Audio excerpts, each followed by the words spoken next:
5 minutes and then we'll get started.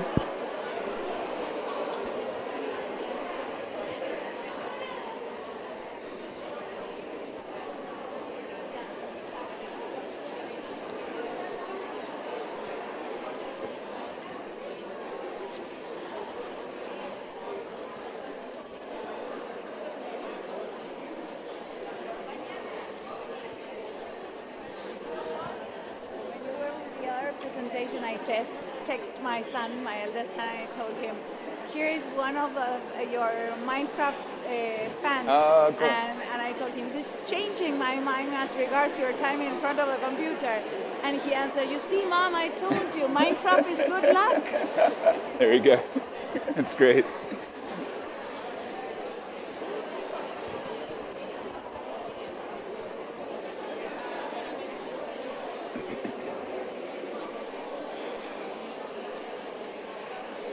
Okay? Okay.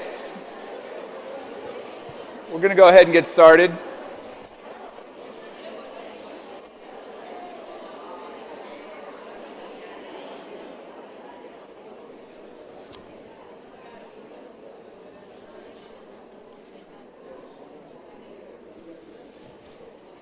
So, thanks very much for coming back.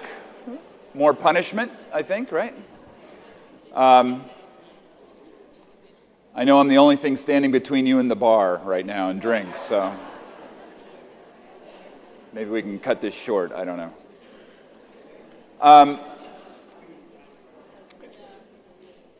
So first of all, I want to really say thank you to you guys. You guys have been such a great audience all day today. You should give yourselves a round of applause. Seriously, and I mean that.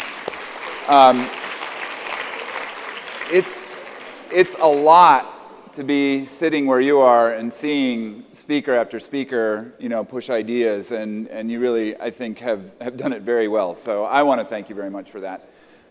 What I might do at the end of this, though, I might speed this up a little bit, because one thing that I think is really important that we never get enough time to do is just to talk and to ask questions and to kind of, figure out what's in our brains. So if we have a little time at the end of this, we might just open it up for discussion a little bit, and I would love to hear what's on your mind and what questions you have, and we can just talk for a little while about that. So we're going to talk about literacy and how our thinking about literacy needs to change. And we're not just going to talk about kind of the traditional literacies of reading and writing, which certainly have to change as well. We have to rethink those. But I'm going to offer up a little bit of a different literacy called network literacy that we've been playing with, this idea of what do you need to be able to do to participate in these online spaces, to participate in these communities, and to kind of figure out all those connections and all those people that are out there. So I'm going to kind of go through a little bit of a definition of what I think that is. And then I'm also going to show you some really interesting bullet point definitions by a group in the United States called the National Council Teachers of English, which is a pretty respected professional organization in the States that has been leading the way in rethinking what literacy means. And they've come up with some very, I think, intriguing ways of talking about literacy and what readers and writers at this moment need to be able to do. So we'll capture some of that. We'll talk a little bit about that. And then, like I said, if we have some time at the end, I think it would be good to kind of offer this up for questions. So I want you to start. I want you guys just to talk for a second or two, about a minute, and just talk with one another. So given what you've seen today, given what you've heard, the different presentations, the different ways that the world is kind of changing, both in technology, but both also in the way we think about what happens in classrooms, what do you think literacy is, or how do you think literacy might be different now? So just talk about that for a second, and then we'll see what you guys come up with in terms of how do we have to shift our thinking around that. So go ahead and just chat for a little bit.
Okay.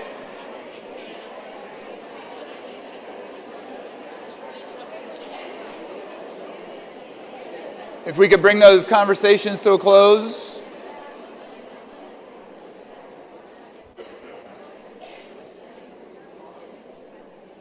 I really hate to ask people to stop talking about important stuff. You know, I wish you could just talk, and this is important stuff. So, you know, to do literacy in a networked age in 50 minutes is really difficult. We could spend the whole day just talking about this. But at any rate, what'd you come up with? What needs to change? What do you think's got to be different in the way we think about literacy? No, it's not just paper and pencil any longer, right? It's got to be, it's not just analog types of environments, it's digital environments now too. Yep, what else? It's not perfect. Do you think literacy was perfect in the past, or?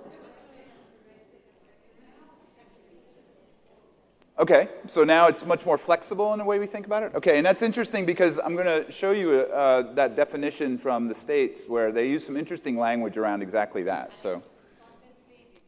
It's constantly developing.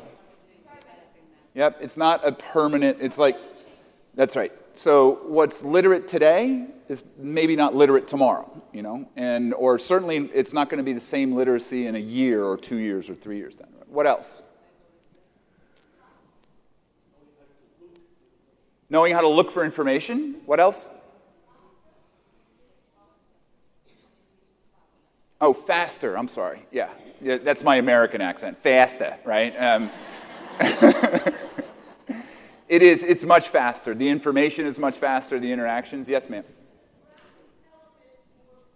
Okay, and so it's multimedia, right? It's not just text any longer in terms of literacy. It's really it's digital pictures. It's video. It's graphics. It's charts and statistics, things like that. Yeah. What else? All right, hypertext, which, how many of you, I'm always interested in this question, how many of you teach your students how to write using links, linked environments, links to other places in their writing? Yeah, it's amazing, isn't it? Like 1.5, 2.5, 3.5.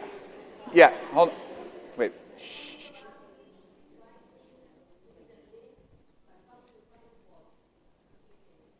So, I mean, when they're doing pieces of writing, they're embedding or putting in links to other articles so that people can click on them and go to those other articles or other resources. Shh, shh, shh. Wait. Shh, shh.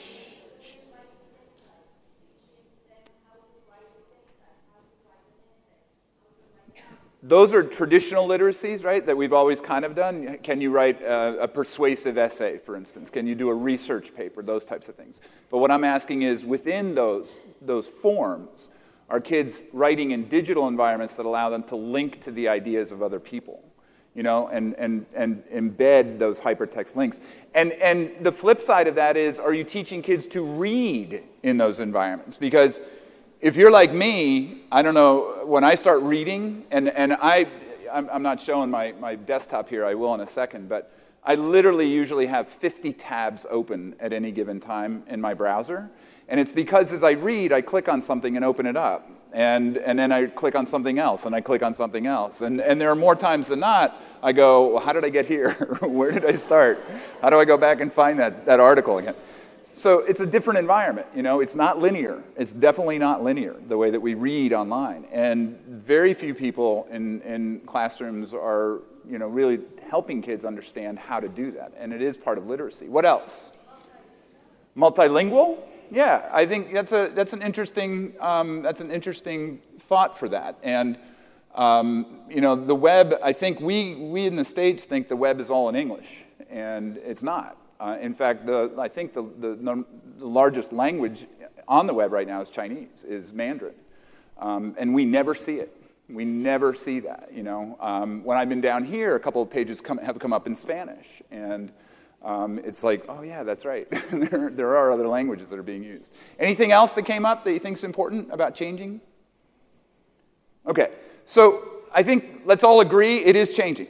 And that we can't look at it the same way. We have to understand that the types of environments in which kids are learning online especially require us to kind of take those traditional literacies and put them on the table and have conversations around them. And I think what you've heard all three of us saying today is we need to talk. We need to do more talking right now and asking big questions and seeing where those conversations go.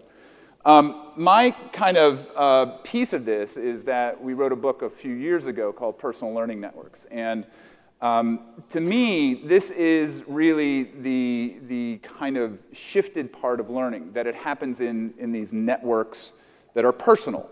And I want to make one distinction. I don't know how much this word is used down here, but there's a word in the States now, personalized, that's being used quite often. And in the States, when people say personalized, as in personalized learning, that means that we are personalizing learning for kids. We are doing it to them, in a sense, right? We're giving them differentiated instruction is another term that's used. So if you need a particular thing and you know, we can differentiate and personalize. That's not what I'm talking about. I'm talking about personal learning, which is basically what our passions and interests are, that it's driven by what we want to learn when we want to learn it. And it is this network learning environment that I think is crucial to doing that now online and to figuring that out. And in that context, we came up with a term. I don't know if we came up with the term, but this is kind of our definition. There is a network literacy. There is a literacy to learning in these online spaces. And pretty much it covers, can you create the connections that are required in order to begin to learn with other people? Can you navigate those connections? Meaning, do you know who those people are? Do you know what this information is? Can you make sense of it? Can you trust it? Can you vet it in ways? We've talked about this from a number of times today already, but there's a lot of information that's on the web that is not correct. I mean, that has an agenda behind it. I'm going to show you an example of that in a second.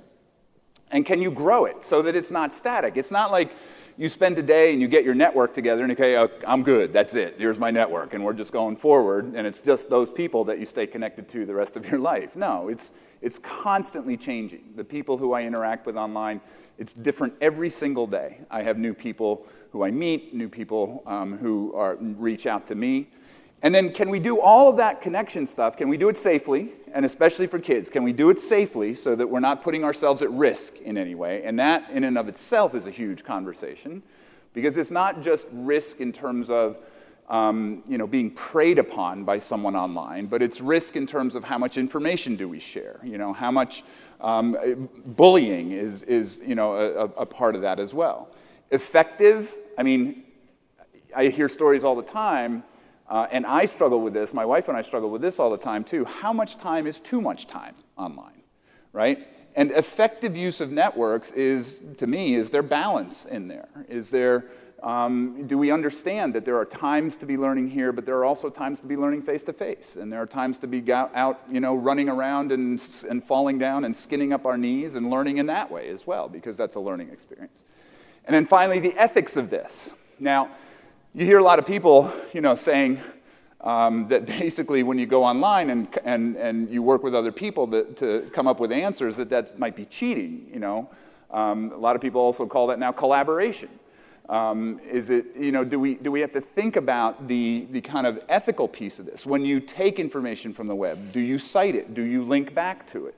Are you looking for, if you're creating things with information from online spaces, are you looking for stuff that is free to use in that way? Or are you using copyrighted types of things? That's another one that's really becoming an issue in the States. I have one of my favorite authors, Lawrence Lessig, who wrote a book called Free Culture, and he talks about that, and he says, in terms of copyright, 80% of the kids in the United States right now are criminals under copyright laws, because they're taking things, they're stealing music, they're taking all sorts of things without really, it's not that they don't understand it, but that they think they can do that. And so there's a whole ethical piece of this as well. So what I want to do is I want to go through these 6 things fairly quickly, all right? And again, this is just a teaser. This is just to get you thinking a little bit. This is not to go into depth and to really show you exactly, how to do this. But the create, navigate, and grow piece, those 3 things, and then how to do that stuff in safe, effective, and ethical ways. So,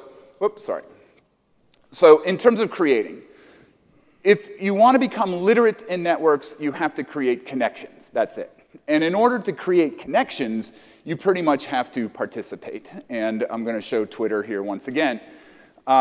One of the things that is most difficult about this is that there are lots of people, and understandably so, who don't want to participate. They don't want to put themselves out there online. They don't want to be found by strangers online. Sometimes I have people raise their right hands. Go ahead, raise your right hands. Come on, take the pledge right now. I want to be found by strangers on the internet. Not bad, right? And some of you had your fingers crossed when you said that. I know you did. But, if that made you feel a little bit uncomfortable, even a little bit uncomfortable, it does. It makes people feel uncomfortable that they're out there participating in spaces where people you don't know can see your stuff and interact with you. I think that's the most amazing thing about the internet, to be honest with you, that there is that capability. But so when we want to connect, Twitter's a great place to start, and I think I may have said this morning, but I'm just going to say it again. Twitter's a great place to start because you can follow people without really doing anything else if you want. And those of you who want to do that, you're called lurkers, just so you know. I don't know if you've heard that term, but there's a lurker over there and a couple in the back. And basically lurkers are the people who just lurk around on Twitter, just following stuff and reading things without really participating. And that's fine to start until you get comfortable with it, but at some point, if you really want to understand what a literate person does online, you're going to have to participate. You're going to have to post things, and you're going to have to put them up there with your real name. And my first piece of advice on Twitter is, if you make an account, since there were a lot of you who don't have Twitter accounts, if I've convinced you to maybe play in that space, when you create that account, be who you are. Use your full name. Say where you live. Say where you teach. Because part of being connected is other people looking at you and asking, is this person really who she says she is? And if people doubt that, they're not going to connect with you. The people who you want to be connected with you won't, because they want you to be who you are. So I know it's tough sometimes, it's a little uncomfortable, but I really urge you to do that if you can. So the key to creating connections is sharing. It is. And on Twitter, it's really easy because all you have to do is, if you're out there online and you read an interesting article or a blog post or whatever else, you just go to Twitter and say, I read this really interesting blog post. Here's a link. Tweet. That's it. That's all you have to do. You don't have to say anything. You don't have to really, make any comment about it.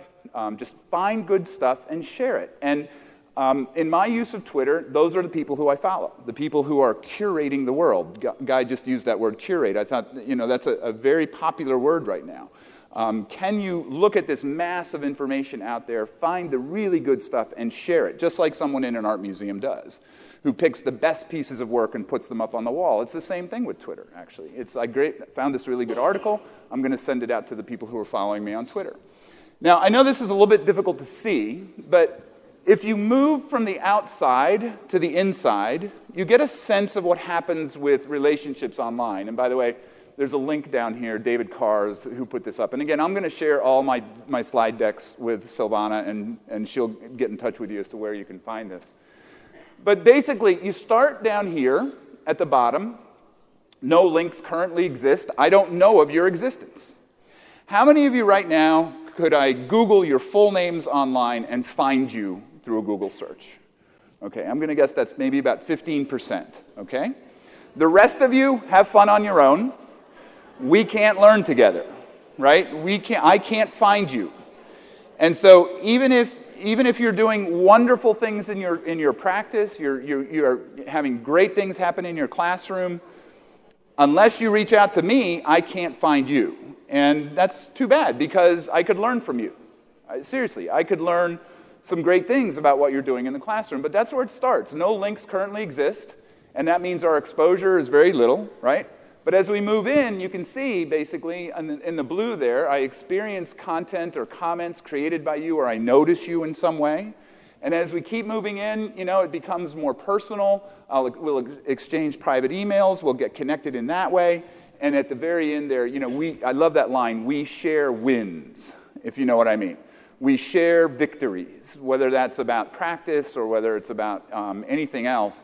We become close because of the interactions that we have online. Now, again, I'm not saying that the face-to-face interactions we have in our worlds aren't important. They absolutely are. But this is part of doing both now. This is part of doing both. And I will tell you, some of my best teachers are people who I've never met. People who I have connected to and who we communicate on a regular basis. People who I can call up on Skype and ask questions. And it's a brilliant thing. It's just an amazing thing. And that's not to say everybody has to end up in the middle of that. But, hopefully you're in the green or the light blue at some point as you kind of move toward being more transparent and more findable online. Now, I am probably one of the most findable people online that you will ever meet. If you Google the word will, out of 7, I just want to make this point, 7 billion results. And this is Google Argentina, by the way. 7 billion results. I cut out some of them, but I come up 10th. Will Smith is just barely beating me, and I'm going to... Now, I sincerely don't show this because I want to say, hey, I'm number 10 on Google. I show this to you because I really am one of the most findable people out there. And I will tell you, over 13 years, those of you who are thinking or getting uncomfortable by the thought of being out there, in 13 years, I've had one kind of uncomfortable interaction online. 13 years, one. And it turned out it really wasn't that bad anyway. Now, I'm not saying it's perfect.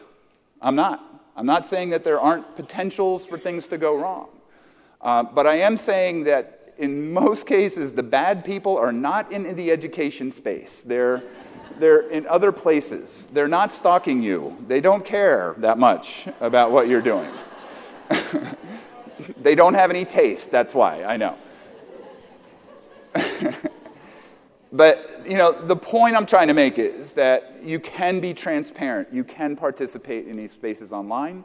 It's okay. You ease your way into it. This didn't happen overnight for me. But it's a great place to be right now because I am imminently findable, and that's a good thing. Okay, so you've connected and you've started creating and you're out there. So how do you begin to navigate this stuff? Well, I'm going to show you basically one example, and this is not going to have a lot of relevance for you in terms of your work down here, but it is something that is a powerful example up in the United States. And the message is still the same. There's a site, basically, up in the States that deals with Martin Luther King, and I'm going to assume that you all know who Dr. King was. I'm going to do a search for Martin Luther King on Google, and basically, we're going to look and see what comes up here. Okay, so down here it's a little bit different, but this is Google Argentina. If I went to, let me just do this really fast and just do regular Google. And by the way, this is all part of literacy, right? Being able to read a URL, being able to kind of parse all the things that are going on here. Okay, so here in this one, this comes up first. Now, imagine, if you will, that you're a school child in the States doing a report or writing an essay about Dr. King, which many kids do. I mean, this is obviously someone who is a very important part of our history, and we study Dr. King pretty extensively. So you go online and you do a Google search, and this is what comes up. The martinlutherking.org site comes up first, the Wikipedia site comes up second, and then the Nobel Peace Prize comes up third. Now, most kids don't go, research shows, most kids don't go past the top 5 Google search results. So that's number one. Number two, most kids, or a lot of kids at least, I haven't asked actually in quite a while, and I need to start asking kids this again, but most kids think that .org sites are better than .com sites because they think it's a nonprofit organization or something like that, that they're nicer people because they have .org at the end. Other kids look at that website address and they say, Martin Luther King, he must own the site. I mean, this is what they think. Or his family does, or somebody owns the site. Because they can't imagine that someone else can go and buy a site with someone else's name in it. So most kids will click on that link. And when they click on that link, what they see is this. Now, basically, this is a site that is marketed toward kids. If you look at the top there, it says, "Attention students, try our MLK pop quiz." And down at the bottom here, you can get rap lyrics, you can download flyers to your school. And remember now, this is number 1 on Google out of almost 10 million results, number 1. So kids are already they're saying this is the mother lode of information about Dr. King for kids. Now, you read this stuff and it looks okay, but over here in the left in the yellow, it says, their FBI bugs reportedly picked up 14 hours of party chatter, the clinking of glasses, the sounds of illicit sex, including king's cries, I'm effing for God, and I'm not a Negro tonight. Now, this is number 1 on the Google search for Dr. King. So here's the deal. If kids come to this site and they read that and a little bell doesn't go off in their brains that says, this doesn't sound quite right, that's problem number 1. Problem number 2 is if the bell goes off in their brains, but they don't know what to do about it, they don't know how to figure out, well, who owns this site and what's the agenda of the people behind it. But problem number 3 is if you don't know how to figure this out. And you can replace this with anything you want in terms of information about Argentina or whatever, people here. But if you come across a site and you see it and it doesn't look quite right, but you don't know how to figure out whether or not it's right, that's illiteracy right now. You are not literate any longer. Now, this, I won't go you through the whole process, but does anyone know where do you go to find out who has purchased a certain domain name, martinlutherking.org? Does anybody know where you would start to look to see who owns this site? Anyone? Huh? Who is? How many people knew that? Who is? A who is site. So 3 or 4 of you. Okay, with all due respect, this is a problem. This is a problem. That we don't know that we can go to a site, and I'm just going to copy this address real fast. I'm going to go to do another search, who is, one word. And basically this brings us to all sorts of different databases where we can go in and we can look up information. I'm going to go to this one. I just click on it, and basically it'll take me to a little form that I can fill out. I just need to put in Martin Luther King, and so you can see I've done this before. That's why it pops up. And I'm going to search. And basically what you find is that the owner of this site is a person by the name of, let's see if this comes up. There we go. Don Black. Don Black from Florida, okay? He's from Florida. There's his phone number, his fax number, the whole deal. Did you know you could get this information on most, not all, but on most sites? Now, here's the thing. His email is donblack@stormfront.org. Now, if you don't know what Stormfront is, then the next logical thing to do would be to put in stormfront.org. And what you get when you go to stormfront.org, the first thing you see in the top left-hand corner is something that says, huh? Did I spell it wrong? Oh, yeah, sorry. I should put my glasses on, but I'm, vain. How's that? Is that right? Sorry about that. Okay, the first thing you see up in the top left, white pride worldwide. Okay, now you don't want to read this. These are the bad people. But understand the process here, right? If you don't know how to figure out where or who owns this site, basically, you're illiterate. And now here's another piece of kind of interesting information and an interesting question to ask. How many of you know, you can only raise your hand with absolute certainty right now, how many of you know how it is that Google ranks the different results that come up on a Google search? Raise your hand if you are absolutely certain that you know the answer to that question. No one in the room. Okay, so here it is. A lot of people say, well, they buy it. It's like you can pay for it. That's not right. A lot of people say it's the number of clicks or hits. That's not right. The Google algorithm, the Google formula for this says basically this. It's much more complicated, but basically it says this. If we put in a search, what we're going to do is we're going to go out and see all of the different sites that match that search. Then we're going to look and see how many other sites are linked to that site. So in this case, Martin Luther King, let's say, round numbers, has 1,000 other sites out there on the web that are linking to it. And the Wikipedia site only has 500. And the Nobel Peace Prize site only has 250 or something, right? That's why. That's why Martin Luther King comes first, because it's got more links to it. And Google thinks, well, if people are linking to it, it must be reputable. It must be good if a lot of people are looking at it. Now, obviously, that's not perfect, and it's not correct. But here's the other irony. This is the real irony. Guess who's linking to martinlutherking.org that pushes it up in the search result? Well, white supremacist groups, not students, but teachers. Because teachers are showing this site as an example of problems with information literacy online. So what happens is they link to it and the search result goes up. Okay, now there you go, right? There you go. That's one of the biggest problems we have right now with information literacy, and I think that that's just a really good example. So even though that content might not be relevant, you get it, right? You understand that it is a complex thing that requires a different set of rules, a different way of thinking about it. Most of us, when we were in school, the information that we got had already been edited by someone. Someone had said, this is okay. And most of what you hand out, you're probably saying the same things. But kids are going online, they're going to places they don't know what it is, and basically they don't understand how to vet that. So how do you grow your networks then? How do you kind of keep them evolving? Well, here's one problem with network literacy, with personal learning networks. Here's a major problem with personal learning networks, especially in the education technology field. It is very undiverse. The people, and this is the hard part, the people who disagree with me and my friends about the vision of education, because they're just not online, they're not playing, right? They're not into these different communities and networks. So it's very difficult sometimes to find people who will push back.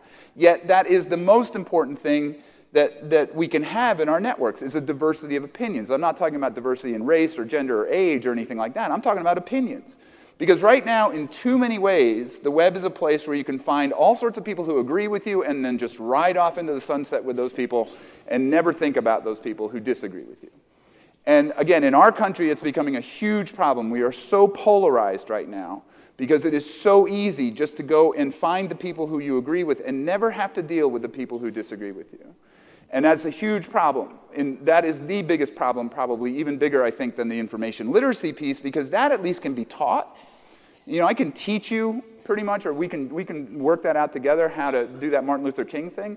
But this is really hard because you have to put in an effort to find people who disagree with you. And that's not something that comes naturally to us, So that diversity piece is really important. And again, on Twitter, I purposefully follow people who disagree with me.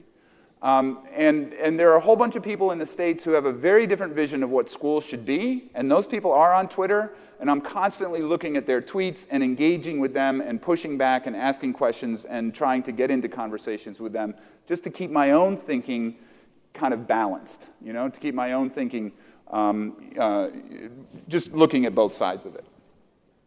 Safety is, like I said, not as big of an issue as most people think. In fact, all of the research says that if we really want to keep, in terms of kids at least, if we really want to keep kids safe, the only way we can absolutely keep them safe is to never let them out of the house. And because the research shows that most kids who get preyed upon in their own communities, by people who they know, in their neighborhoods, that when kids do get preyed upon online, when something happens, that isn't, it's not wonderful and it makes headlines, but it just doesn't happen that often at all. We have TV shows in the States that do nothing but talk about that stuff when it happens.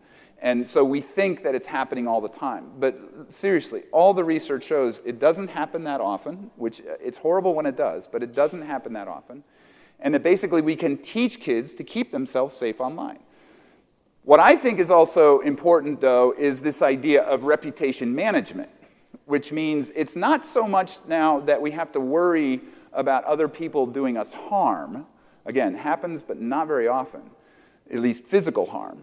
But we do now, if you guys are going to play and participate online, you better be keeping track of what other people are saying about you online, and the types of things that they're linking to, and the types of criticisms that they're getting, or whatever else. And there are lots of different ways to do this, but it is about how do you manage your reputation online? How do you make sure that the things that you are saying and sharing online are being construed in the right way, or that people are reading them the right way, and that they're not, misconstruing it or misrepresenting it in any way. Now, this is a stupid place to start. Have any of you heard of clout? Okay, a couple people have. So this is an attempt, but this is the first of what's going to be many attempts of people who want to measure your online reputation based on the amount of interactions you have within your networks. Now, the problem with this is that it can be gamed. I mean, I can basically make my clout score go up if I want to by doing certain things. But more and more now, I'm hearing of people who are looking for sites like this to assess the kind of reputation that potential employees, like employee candidates, if you're applying for a job, people are sometimes going and trying to find, well, what's your reputation online? What have you done? Where is your contribution to the world? Where is your evidence of collaboration and connection? And in many cases, if they go not just to clout, but if they start doing searches and they don't find anything, they ask the question, well, where have you been participating? You know, why haven't you been a part of that? That's becoming more and more the norm in America right now because of this transparency that we have. So this idea that, you know, we have to manage our reputation, it's an important part that kids don't fully understand, and especially adolescents. Adolescents, as the owner of 2 adolescents, I can tell you that they don't fully understand the implications of the things that they create and share and write. My daughter has a Twitter account. My son isn't there yet, but my daughter has a Twitter account. And 99% of the time, it's perfectly fine. It's great. But every now and then, she'll put something on a tweet, and I'll go, ooh, right? And it's not horrible, but it just doesn't reflect wonderfully on her, you know? And we have to have this conversation, and it's always, Dad, stop stalking me on Twitter. I don't need to be stalked. But I keep saying to her, I'm your parent. I need to let you know that that probably is not going to be something you're going to be proud of when someone searches for you down the road. And my kids are going to be searched for over and over and over and over. They're going to be searched for by potential employers, by college admissions officers, by potential mates. I can't imagine what it's like to be dating right now. I mean, if you're in a bar, you go, what was your name again? Excuse me, 1 second, please. You know, it's like, no, that's okay. But seriously, we laugh about that, but that is where we're getting to. That's the type of transparency, and it's almost expected now. You know, it's almost like if I do that and nothing comes up, I'm going to move on because I want to know something about that person. And I Google lots of people who I meet, you know, whenever I'm in my travels and whatever.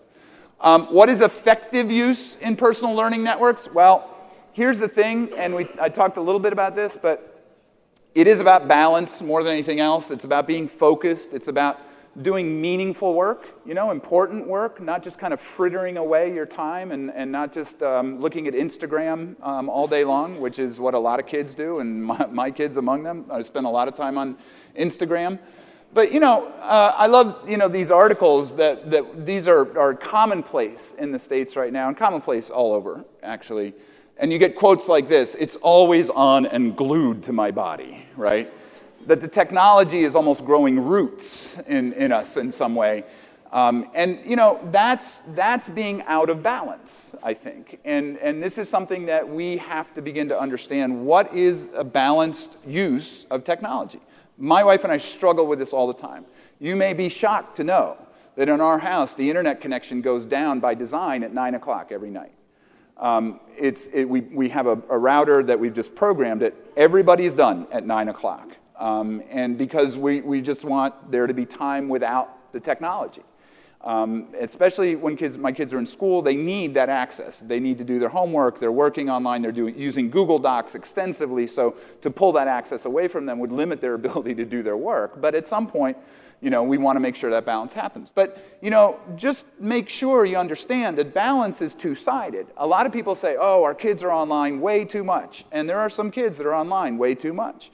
But we can flip that and say, you know what, there are a lot of us in this room that aren't online enough. And, you know, I mean that sincerely. We have to get some context for this, and we're going to have to spend some time online. This is just like reading a book. We don't read enough books. Some people read, you know, all the books that they can find. Other people don't read. You know what I'm saying. There's a balance to all of this, and we have to find our balance here as well. One of the things that's really interesting now is that a lot of people are saying we should teach meditation to kids. We should teach mindfulness to kids. I don't know how many of you participated in that back channel chat this morning when I had it up there. A lot of you, a few of you. How was that? Did any of you struggle with that? Kind of making sense of both things going on at the same time. I read it, by the way. It was really good, and there was some great conversation and questions that were in there. But the whole multitasking thing is tough. This whole idea of constant partial attention—that's the word that's being used now, the phrase. Constant partial attention, so that while you're listening to me, you're checking your mail and you're doing these other things. That's an issue. And so a lot of people are saying, what if we taught mindfulness with technology? So that when we have technology, that's great, but we're only doing one thing at a time. And to kind of train our minds to be in that place at that time. And we don't have to do it for an hour. We could just be there for 10 minutes if that's all it takes, but then we move on to the next thing. It's an interesting conversation, and it is a part of literacy now, though, because if you can't focus your attention on the task at hand, that's a problem as compared to people who can. The people who can really focus now are going to be the ones who are going to be much more successful and much more effective.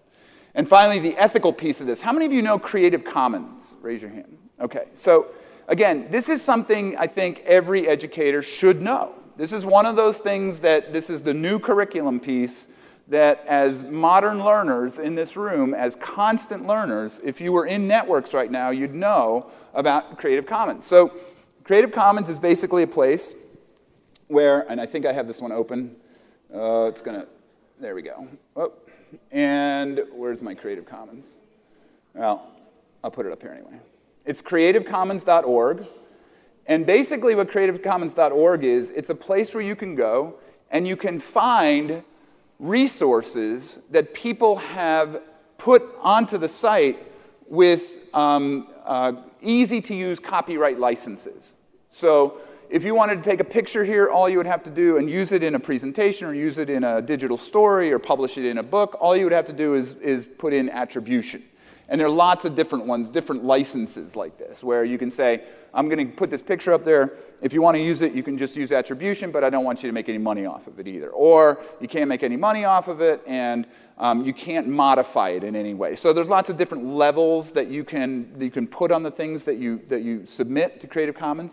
If you know Flickr, which is a great photo sharing site, Flickr has its own separate category for Creative Commons, and there are over 100 million photos on Flickr right now that have Creative Commons licenses, which means you can use them in pretty much whatever way you want. I use Creative Commons photos for just about every presentation that I do, and you'll notice there's a small little link at the bottom of most of those pictures where basically you can get that information. So that's ethical use. It's taking someone else's work and using it ethically because they've allowed you to use it in that way.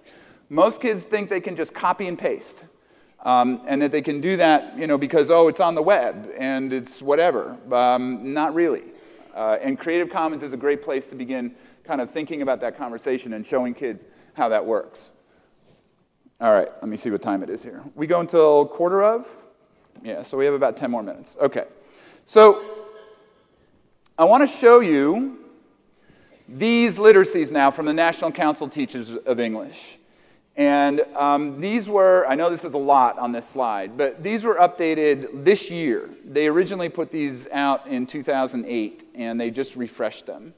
But if you're talking about the way that we need to think about at least literate readers and writers in the 21st century, I'm using their terms, this is it. And they say in the preamble to this, in the introduction to this, that these literacies are malleable, that they are changing, just like you guys said at the very beginning.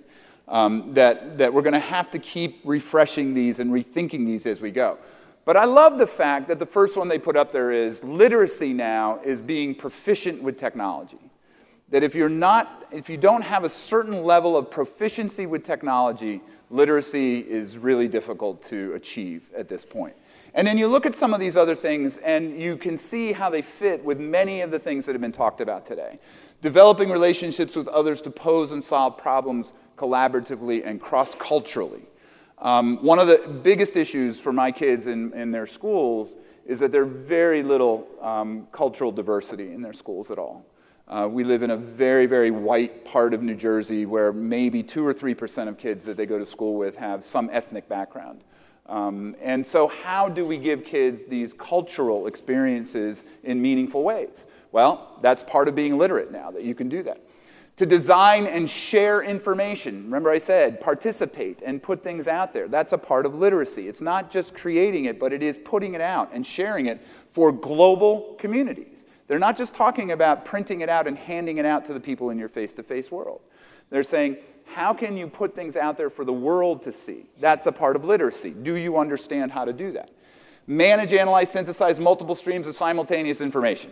I mean, we could spend 10 minutes trying to figure out what that means. I will tell you right now, though, a textbook is not a multiple stream of simultaneous information. A handout is not a multiple stream of simultaneous information. We're talking here about Twitter as one feed, RSS feeds, if you're familiar with those, Flipboard. Any of you use Flipboard, the magazine app, which is an amazing app? I can show you here in a second what that looks like. Just all these different places where we are pulling in information. And that's another shift that's kind of interesting. It's not pushed upon us anymore. We have a choice. We pull it in based on what our interests are, based on our ability to figure out what all that stuff means.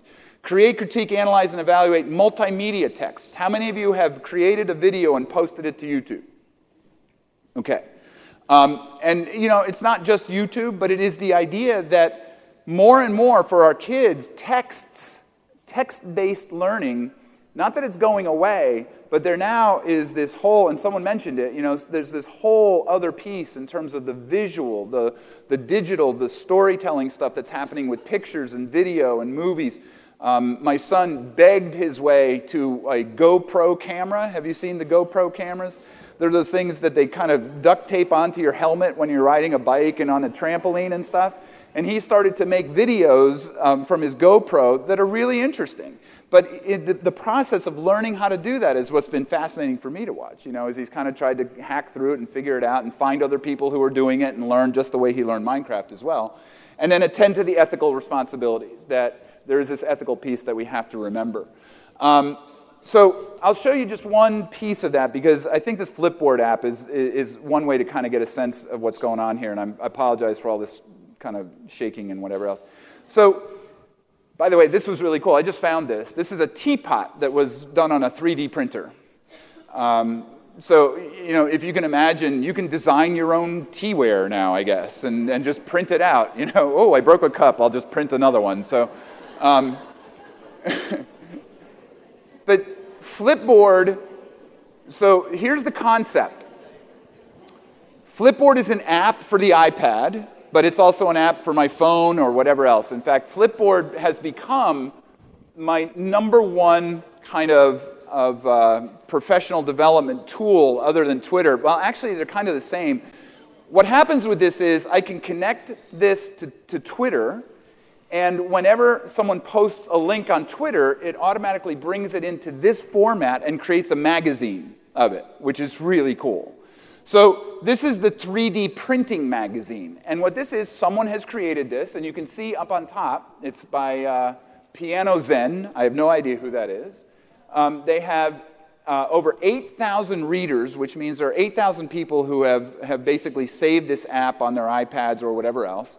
Over 170,000 page flips. And this is what a page flip looks like. So if you come in here over to the right, let's see where my mouse is, I just kind of hit that, and it just kind of flips the page. And now I start seeing these articles. So there's the one on 3D printing a teapot. I could click on that and go to that article. But if I go here, now I get a whole nother page, and then I get another page. And, you know, you get the idea? And this is really, really elegant, number one, isn't it? I mean, it's just an amazing thing. But the cool thing is, every one of you could create your own magazine like that, based on the things that you find and curate. I have a little thing up here on my toolbar. You see this where it says flip it? Basically, if I come on an article, if I read an article online that I think is interesting, has something to do with technology in schools and whatever else, I can just click flip it, and it ends up in my Technology in Schools magazine on Flipboard that then other people are subscribed to and reading. So I am curating, I am sharing information, I'm putting it out there. And this is, you know, these types of tools, tools like Evernote. Any of you use Evernote? Some Evernote users, tools like IFTTT, I'll show you this one too real fast just because the bar is now 5 minutes away. And basically, if you want your brains to really melt, I'm going to show you this, what you can do now. But it is this idea that managing, analyzing, synthesizing multiple streams of simultaneous information is much, much more complex. So we'll end up with this. I'm sorry we didn't get a chance to talk. I'm just droning on. But so here's what we can do. I can come in here and I can create what's called a recipe for my information. And basically what that means is I can, and hopefully this will come up fairly quickly, I can say if this, then that. Okay, that's what IFTTT stands for. If this, then that. So I say if this, and basically it comes down here, and I say, okay, so if I post a picture to Flickr, okay, and basically it's going to ask me, okay, well, what are your triggers? And I can say, well, I want to just use the pictures that I use with the tag, I don't know, that, okay? So let's say, for instance, that we all had this kind of tag. When we took pictures, we were tagging them with that particular trigger. I could create the trigger, and now it says, okay, so if you post a picture to Flickr with that particular keyword on it, then what do you want to have happen? And I can say, okay, then I want that to automatically go into my Evernote notebook as well. Okay? So I just come in here, or I want it to go to Google Drive, or I want to send an email to my wife or someone else with that picture in it, which is pretty interesting, right? So basically, it allows me to set up all these different types of rules that move all of this stuff around in some pretty fascinating ways. I can put it right up to my Pinterest site or whatever else. Now, you may look at that and you may kind of go, yeah, well, how would I do that? Well, if you really start to think about it, this is one tool that allows you now to manipulate information and move information around in some pretty powerful ways in terms of storing it. You set up 9 things. Let's say you set up 9 different things to happen on that one rule when you go and save something to Flickr with that tag on it, and all of a sudden 9 things automatically happen. Your life gets pretty interesting, a lot easier, and you begin to share things in some ways that are pretty powerful as well. So that's just one example of that. And then Feedly, if you're not familiar with RSS feeds, this is basically a way that I can do searches, and I know this is really, really short, but I can do searches online for a particular phrase or a particular word, and I never have to do that search again. Anytime there is a new piece of content that's created with that search term, that phrase or word, it automatically comes to me in my Feedly account. And this can get really overwhelming really fast, let me tell you. You can get a whole bunch of stuff in here. Anyway. Hopefully, you get the idea that what's happening with these types of technologies in the social ways that we can begin to share and participate is profoundly changing the way we have to understand what it means to be literate right now. That's not to say that you have to know how to make recipes on IFTTT or you have to have a Feedly site, but it is to say that you understand the way that knowledge and information and people are connected now, how you can find them, how you can make sense of that stuff, and how you can really leverage it for your own learning. That's really what literacy is all about right now. So you've made it to the end of the day. Congratulations. Thank you very much.